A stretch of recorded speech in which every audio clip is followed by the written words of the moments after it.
Le Sénégal vit une urbanisation rapide qui transforme ses territoires en profondeur. Des grandes agglomérations aux villes secondaires, ce dynamisme porte l'espoir du progrès, mais aussi des défis. Encombrement, désordre urbain, dégradation du cadre de vie. Pour y répondre, l'État mise sur une politique d'équité territoriale ambitieuse. La DPUEP, bras opérationnel du ministère de l'Urbanisme, crée des espaces publics fonctionnels, verts, accessibles et durables. Inscrite dans la vision Sénégal 2050, elle agit pour un territoire équilibré, une justice spatiale et un urbanisme au service de l'humain. Créée en 1948 comme direction des parcs et jardins, la direction des paysages urbains et des espaces publics a été élevée comme direction nationale en 1975. En 2012, la direction a été créée comme étant la direction du cadre de vie et des espaces verts. Et en 2019, au rang de la direction des paysages urbains et des espaces publics. La mission régalienne de la direction des paysages urbains et des espaces publics est de mettre en œuvre à l'échelle nationale la politique d'aménagement paysager des espaces publics. À ce titre,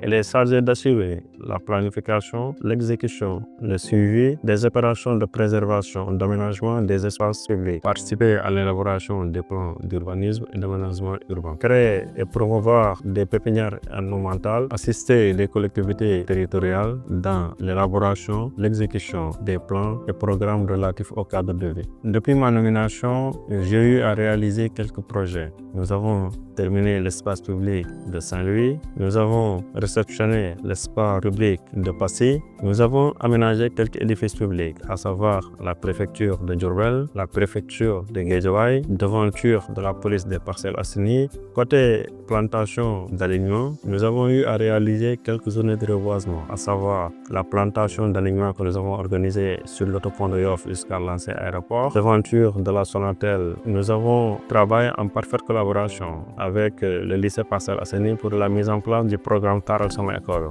Toute évolution commence par une vision. À la DPUEP, cette vision prend vie au sein de la division études et conception, où l'on analyse les potentiels urbains, étudie les sites d'intervention et modélise en 2 dimensions et 3 dimensions les futurs aménagements. L'étude de faisabilité d'un projet permet d'identifier les contraintes, les potentialités, mais aussi les risques potentiels d'un projet. Les études préalables nous permettent de se familiariser avec le site, c'est-à-dire le milieu, en identifiant les différents critères biophysiques, à savoir le relief, la typologie du sol, le climat, etc. C'est sur cette base que nous faisons le choix des espèces en voyant quelles sont les espèces adaptées au milieu et aussi les mobiliers urbains de qualité tout en tenant compte de l'aspect durabilité. C'est ce qui nous permet, après aménagement ou bien après opérationnalisation de nos projets, d'assurer un meilleur suivi. Mais concevoir ne suffit pas. Encore faut-il préserver.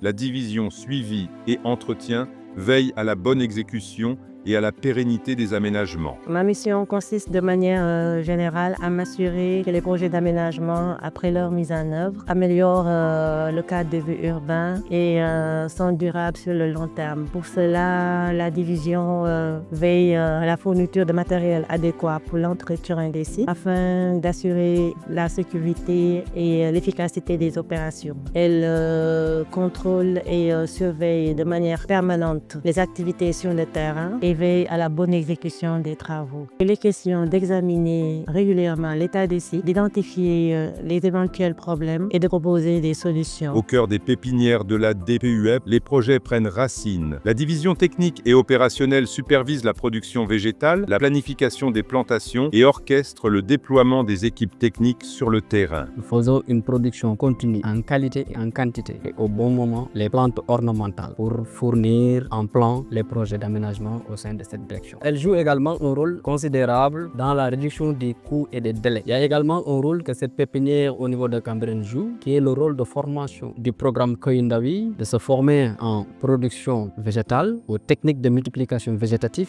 en horticulture urbaine. La pépinière de Cambérène joue un rôle de laboratoire vivant et ça permet de tester certaines plantes qui seront adaptées en milieu urbain. Avec cette pépinière au niveau de Cambérène, contribue à atténuer les effets du changement climatique par une réduction contre les zéros de chaleur au niveau de Dakar. À travers ces différentes divisions, elle démontre que l'aménagement du territoire est aussi un projet de société au service du bien commun. De nos jours, le Sénégal passe du Cap-Vert à Cap-Béton et l'objectif est de renverser la tendance et de permettre pour chaque mètre carré d'avoir une plante à notre disposition. Les grandes ambitions c'est de transformer systématiquement le cadre de vie des Sénégalais. Pour ce faire, nous avons mis en place 2 programmes, le programme Taral, le programme Natal. Pour réussir ce programme, l'objectif est de travailler avec les collectivités territoriales, avec les OCB, les associations, mais aussi de travailler avec l'association des jardiniers du Sénégal. Faire revenir la nature en milieu urbain puisse être une réalité.